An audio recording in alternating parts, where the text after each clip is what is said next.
What has your pet accidentally conditioned you to do? If you have a pet, give this video a big thumbs up by clicking the like button. Thanks. Let's get started.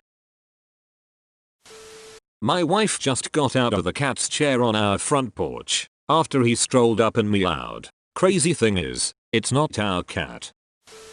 Shuffle my feet instead of walking when it's dark, so I don't step on my small black cat. LOL. When I turn the lights off, my cat instantly starts running from me because of this. I guess you conditioned the cat and not the other way around.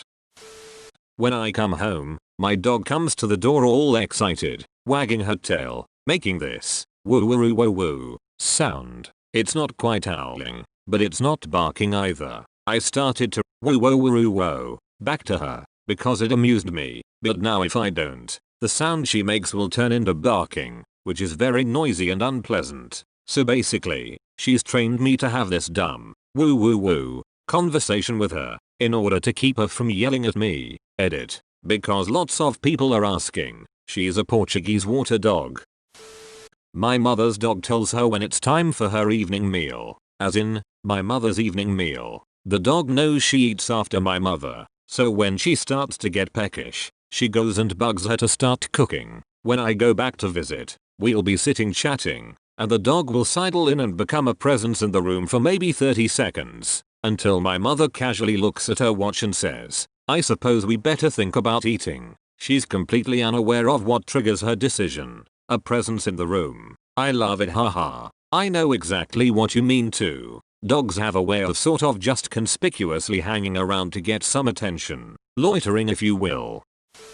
I have a cat that plays fetch very insistently. She brings me her toy mouse, and if I don't throw it for her, she sits on my laptop keyboard. Of course, this all started when I would throw the mouse to keep her from sitting on my laptop. My cat does that too. He broke the feather part off his string toy, and he'll drop it on my face while I sleep if he wants to play.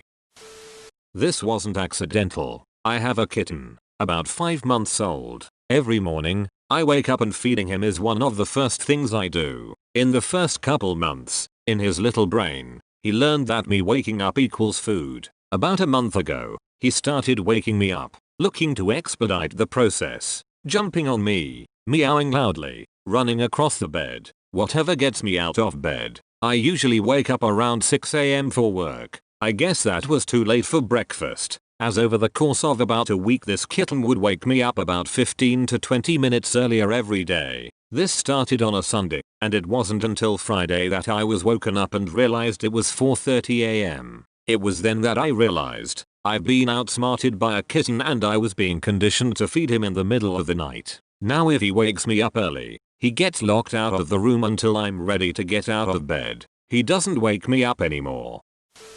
Run towards the door when they start dry heaving. The sound of a pet or baby about to vomit needs to be an alarm. Instant wake up. One of my dogs has several barks, a play bark and a squirrel bark, and other dog things that are normal dog barks. He also had what we call his emergency bark. The emergency bark is what he does when he thinks there is serious danger. It is extremely loud and makes us jump every time. He usually reserves it for things like the time I fell down the stairs, and he scream barked for my husband to help, or when someone is in our front yard, or when he cornered a possum in the backyard. However, since my husband started working from home, this dog barks his emergency bark at my husband if he tries working past 4 PM. My husband now has learned to stop working at about 3:50 every day to avoid that jarring sound. Work-life balance, dad. Leave the bathroom door cracked just a little so she can open it, see that I'm in there, and be on her way, instead of waiting outside whining and whining. No, I don't do this for pooping, nor when there are people over, as I'm not a Neanderthal, but she really needs to know it's me peeing in there, or she will freak the F out about my location. My cat likes to have the door open when I'm pooping, so she can sit in front of me, asking for pets and then lie at my feet. I read somewhere that pets are trying to guard you and keep you company while pooping. It's adorable. Sleep on my back or front. I used to be a side sleeper, but have an elderly cat who loves her human bed.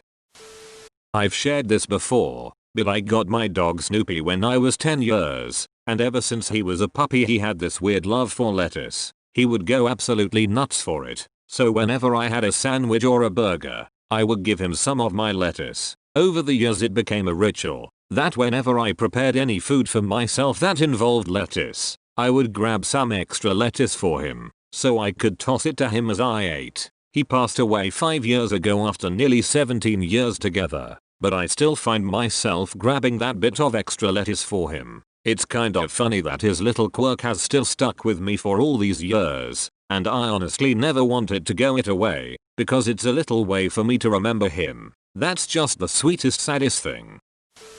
2 things. My dog Rusty always puts his front paws on me, and I always hugged him, so now when he's anxious he'll give me a hug and I'll hug him back. The other one is when I get ice, he always begs for one, so now without thinking I always toss him an ice cube. Edit. Thank you all for the awards. I'd assume you'd all like to know the good boy is sleeping on my chest right now, and yes he did get an ice cube before bed.